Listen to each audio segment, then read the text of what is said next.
Hello and happy Friday. I'm attorney Trexler here with attorney Wacenske with Matheson and Associates.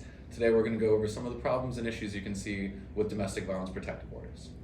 So a domestic violence protective order is something that goes into effect that essentially prohibits a defendant from from communicating at all with the plaintiff, and that's if they are granted. So when they are granted, whether it's by a consent order or whether it's done by trial, I always tell my clients to make sure they do not violate the order under any circumstance, because it could result in a misdemeanor violation of a protective order. But I usually refer to attorney Trexler whenever we do talk about misdemeanor violations, because that's not my area. And oftentimes people do give us a call when they either have a civil domestic violence protective order or a criminal domestic violence protective order, and they don't necessarily know the difference. For civil, they last for for exactly 12 months after they've been entered, unless you can negotiate a smaller amount of time. But as far as the criminal one goes, that can last beyond that 12-month period, and I believe attorney Trexler can speak to that.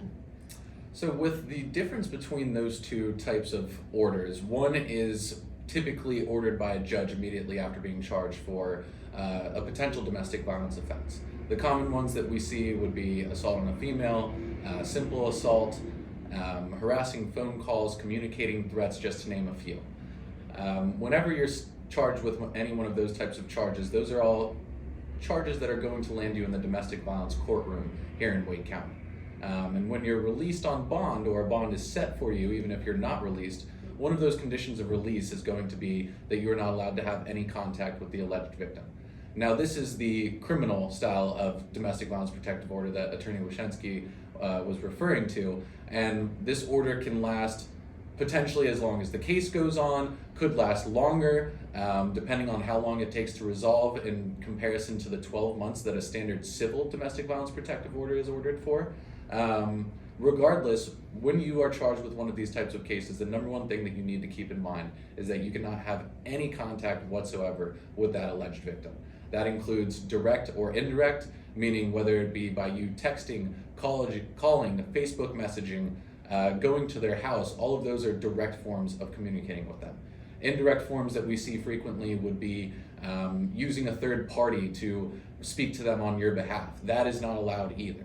And so when communication is ceased by one of these orders, that needs to be any and all communication in its entirety. Otherwise, you could end up with another criminal charge for a violation of a domestic violence protective order, whether that be the actual civil domestic violence protective order that was filed in civil court and granted, or you could get a violation of pretrial release conditions if it is just the criminal protective order that is in place.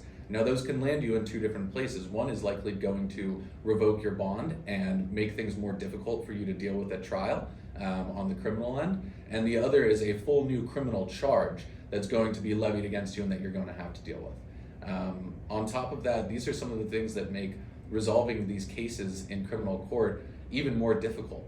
One of the first things that I'll tell any client when we start going over a potential domestic violence case in Wake County is that if that order is in place, that needs to be your number one focus. The only thing that is going to make this case harder to resolve is picking up a violation of that order and having to deal with another Class A1 misdemeanor on top of all the other charges that we're already dealing with. So if you guys need any assistance with the civil protective order or civil domestic violence protective order, or if you have criminal charges that have resulted from any of the types of charges that can be pressed against you that attorney Trexler was just referencing, please give us a call at 919-335-5291, and either one of us will be happy to assist you. Thank you. Have a great weekend.